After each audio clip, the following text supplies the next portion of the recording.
देखिए, कल का खिलाड़ी आज हमारा जो है वो गोदरेज एग्रोवेट है और इसको चुनने के पीछे एक खास वजह है। वीकेंड के दौरान एक बड़ी खबर आई जो मुझे लगता है कि मिस हो गई है। उसमें केंद्र सरकार ने एक नोटिफिकेशन दिया है कि जितना एडिबल ऑयल लूज बिकता है उसको राज्य सरकारें बंद करें और सिर्फ पैकेज्ड ऑयल बेचा जाएगा, फूड ग्रेड का जितना भी एडिबल ऑयल होता है। क्योंकि बहुत सारी शिकायतें आई थी कि बहुत एडल्ट्रेट ऑयल बिक रहा है और उसकी वजह से बहुत बीमारियां हो रही हैं और कोविड को देखते हुए बहुत ज़रूरी हो गया है। तो ये जो कंज्यूमर अफेयर्स सेक्रेटरी निधि वर्मा जी हैं, उन्होंने ये निकाला है नोटिस कि इसको निधि खरे जी उसको किया जाए। तो इसका फायदा बड़ा जबरदस्त ये होगा क्योंकि आप बल्क में जो ऑयल देखते हैं वो ड्रम में, टिन में आता है, उसके बाद लूज में बिकता है और उसमें बहुत अडल्ट्रेशन होता है। नाम न लूं, मैंने अपनी आंखों से अडल्ट्रेशन होते हुए देखा है। तो जब ये खबर आई तो मुझे लगा ये बहुत बड़ी खबर है और इसकी वजह से उन तमाम कंपनियों को बहुत फायदा होगा जो इस सेगमेंट में काम कर रही हैं। तो बल्क एडिबल ऑयल में गोदरेज एग्रोवेट काफी बड़े पैमाने पर काम करती है, पाम ऑयल में खास तौर पे, और इनका अपना भी करीब करीब 60,000 एकड़ का जो है फार्म है देश के अलग अलग हिस्सों में जहां से पाम ऑयल बनाते हैं। उसके बाद इनकी जो ग्रुप कंपनी है गोदरेज वनस्पति, वो पैकेज करके बेचती है और जिसकी वजह से बहुत गजब का इनके लिए एक मार्केट खुलने वाला है क्योंकि सरकार इस बार काफी सख्त है कि पैकेज ऑयल ही बेचा जाएगा, लूज नहीं बिकेगा। इस वजह से मुझे लगा कि इसको चुनना चाहिए। जनरली गोदरेज एग्रोवेट का जब आप नाम लेते हो तो आपको एनिमल फीड, लाइफ साइंसेज इसकी वजह से याद आता है, लेकिन ये एक बड़ी डेवलपमेंट है। तो जैसा मैंने कहा कि करीब 62,000 हेक्टेयर के इनके फार्म हाउस हैं आंध्रा, तेलंगाना, केरल, गोवा और महाराष्ट्र में।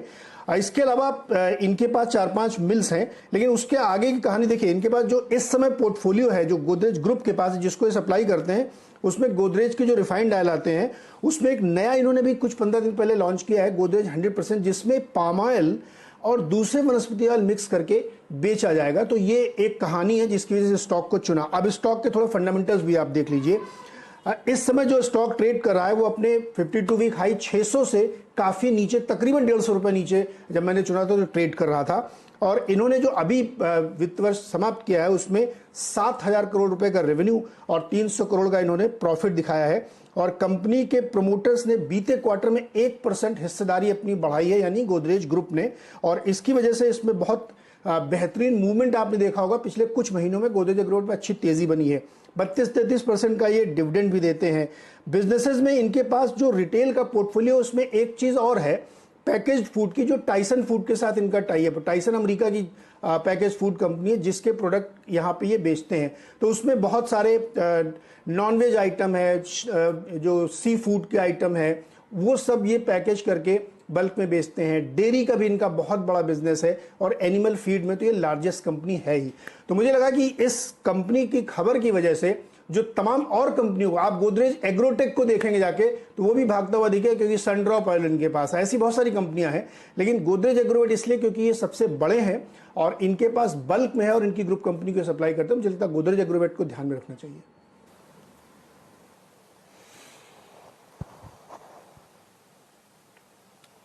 तो 13% ऊपर गोदरेज एग्रोवेट इस समय कारोबार आपको करता हुआ नजर आएगा। और देखिए, ये है नीरज का कल का खिलाड़ी। आज सर्किट गुरु से एक बार राय लेते हैं, उसके बाद मैं ट्वीट करता हूं कि मेरा कल का खिलाड़ी आज कौन सा है।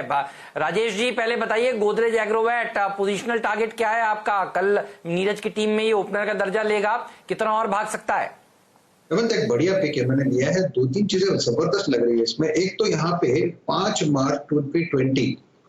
मार्च 2020 का इसका जो हाई था ये करीबन था 480 का। ये स्विंग हाई इसने निकाला। दैट सिंपली मींस यहाँ पे वीकली चार्ट पे ब्रेकआउट आया है और अकॉर्डिंग टू मी इसका जो नेक्स्ट टारगेट होना चाहिए हेमंत, वो कम से कम 540 से 550 के ट्रेजेक्टरी में होगा। तो ये क्लियरली एक बाय ऑन डिप कैंडिडेट के तौर पे होगा। तो एज ए BTST भी करना है तो इसका जो नेक्स्ट टारगेट होगा वो कम से कम मुझे लगता है 518 से 520 होगा। तो it's a BTST with a stop loss of 480। 518 520 कल का टारगेट, पोजिशनली 550 प्लस का टारगेट होना चाहिए। चलिए, तो इसके ऊपर रखिएगा नजर। और अब मैंने ट्वीट किया है, मेरा कल का खिलाड़ी आज अभी ट्विटर पर ये गया है और अरविंद स्मार्ट स्पेसेस है नाम। इस समय करीब 4.8% ऊपर कारोबार कर रहा है। 79 रुपीज 70 पैसे का भाव है। अरविंद स्मार्ट स्पेसेस को लाइए। मुझे लगता है वीरू की high beta stocks flavour of the day कल के दिन रहने वाले हैं, और जो रैली देखने को मिली है देखिए वो अब दरअसल कंटिन्यू रहेगी। और high beta share, real estate sector एक ऐसा सेक्टर है जो अच्छा लगता है, और अरविंद स्मार्ट स्पेसेस ये पहले भी हमारी टीम में कई बार कल का खिलाड़ी आज रहकर बढ़िया प्रदर्शन दिखा चुका है। तो मेरा कल का खिलाड़ी आज तो यही रहने वाला है, और मुझे लगता है कि इस तरह के स्टॉक्स आपको अच्छा खासा पैसा बनाकर देंगे। तो देखिए ये पहले नहीं चला है, और अब ट्विटर पे डालने के बाद इसमें एक अच्छी रैली देखने को मिल रही है। लेकिन जिन्होंने भी खरीदा है, कल भी आपको बता दूं मेरा ओपनर स्टॉक रहेगा। फंडामेंटल्स मैंने कई बार इसके बारे में जिक्र किया हुआ है, और मैं हमेशा से यही कहता था ये शेयर धीरे धीरे करके देखिए अपने 52 वीक हाईज को छू देगा। 108 रुपए के 52 वीक हाईज हैं। मुझे लगता है वीरू ये कल 108 के हाईज के पार निकल जाएगा। तो नया 52 हफ्तों का उच्चतम स्तर ये कल लगाएगा, और ये स्टॉक बहुत ही बार हमारी टीम में रह चुका है, और आपको दिखाता हूं और रहने के बाद इसने किस तरह का प्रदर्शन दिखाया है। 6 महीने का चार्ट देखेंगे तो आपको वो समझ में आ जाएगा। जो जनरली मैं एक वी शेप रिकवरी आपको दिखाता हूं, इसमें भी दरअसल वो देखने को मिली है। तो नाम में स्मार्ट है, तो आज तो देखिए भाग गया है। कई लोग आज भी फिर से कंप्लेन करेंगे कि नहीं खरीद पाए, इतनी जल्दी भाग गया। लेकिन देखिए अब इसमें अब हम यही कह सकते हैं कि अगर आपके पास है पहले से, तो भी देखिए ये अच्छा प्रदर्शन दिखाएगा। ये देखिए ये घूमा है, और अब देखिए वापस से प्रीवियस हाइज को निकालता हुआ नजर आ रहा है। राजेश सतपुते जी से जानते हैं। राजेश जी, थोड़े पोजिशनल टारगेट्स बताइए अरविंद स्मार्ट स्पेसेस के लिए। हेमंत, यहाँ पे पोजिशनली मैं ये कहूंगा, इसमें मल्टीपल बॉटम फॉर्मेशन हुआ है। अगर आप मंथली चार्ट देखते हो तो 60 का इसका बेस था, और जिस तरह से इसका, क्योंकि मैं मंथली चार्ट पे इसलिए गया क्योंकि मुझे इसका पोजिशनल टारगेट देना है, और जिसका आपने बिल्कुल सही कहा, कल का टारगेट इसका 108 से 110 होना चाहिए। लेकिन पोजिशनली मुझे लगता है हेमंत, अगर इसे कोई एक आध महीने का वक्त दे तो 135 से लेके 145 ये इसका ट्रेजेक्टरी होगा। ये कम से कम वाला ट्रेजेक्टरी में बोल रहा हूँ, प्रोबेबली एक आध महीने के हिसाब से मैं यहाँ पे पोजीशन